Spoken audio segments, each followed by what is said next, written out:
నమస్తే, నా పేరు Shivaji. Welcome to Shivaji studio. ఈరోజు మన టాపిక్ జగన్ ఇది నీకు తగునా అనే విషయం మీద చర్చించుకుందాం. మీకు ఈ వీడియో నచ్చినట్లయితే లైక్ చేయండి, షేర్ చేయండి, ఛానల్ మాత్రం సబ్స్క్రైబ్ చేసుకోవడం మర్చిపోవద్దు. ఇక వివరాల్లోకి వెళ్తే, నిన్న జగన్ రెడ్డి వైఎస్ఆర్సీపీ అత్యంత బలహీనంగా ఉన్న ఉత్తరాంధ్రలో లేదు, మేము చాలా బలంగా ఉన్నామని ఉత్తరాంధ్రలోని 30 పైచిలుకు నియోజకవర్గాల్లో 30 పైచిలుకు ట్రైన్లు, 30 పైచిలుకు లారీలు, 3000 పైచిలుకు బస్సులు, 30,000 పైచిలుకు కార్లు వేసుకొని టికెట్లు ఆశిస్తున్న టికెట్లు వచ్చిన అభ్యర్థుల ముక్కు పిండి ఒక భారీ బహిరంగ సభ ఏర్పాటు చేశాడు.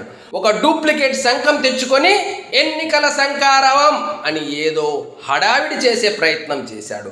సరే, వైన్ షాప్ ముందు క్యూ ఉండటము, ఎన్నికల ముందు ఇలాంటి సభలు ఉండటము మామూలు విషయమే.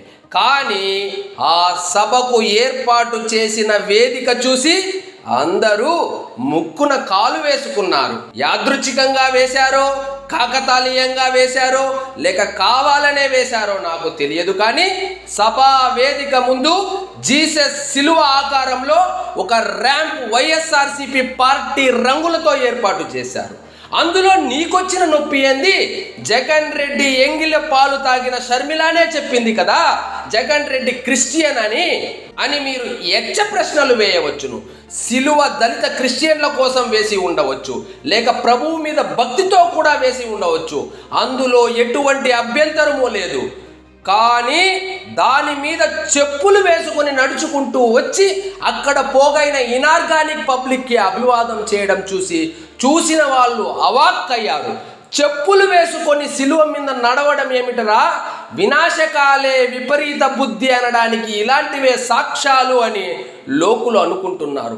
ఒకవేళ యాదృచ్ఛికంగా జరిగిన, కాకతాళీయంగా జరిగిన మరొక్కసారి ఇలాంటి తప్పులు జరగకుండా, క్రిస్టియన్ల మనోభావాలు దెబ్బతినకుండా చూసుకునే బాధ్యత సభ నిర్వాహకులపైన ఎంతైనా ఉంది.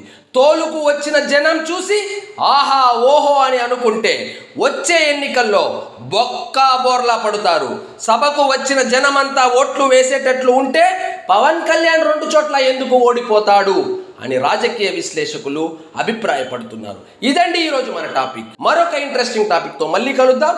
మీకు ఈ వీడియో నచ్చినట్లయితే లైక్ చేయండి, షేర్ చేయండి, ఛానల్ మాత్రం సబ్స్క్రైబ్ చేసుకోవడం మర్చిపోవద్దు. జై హింద్.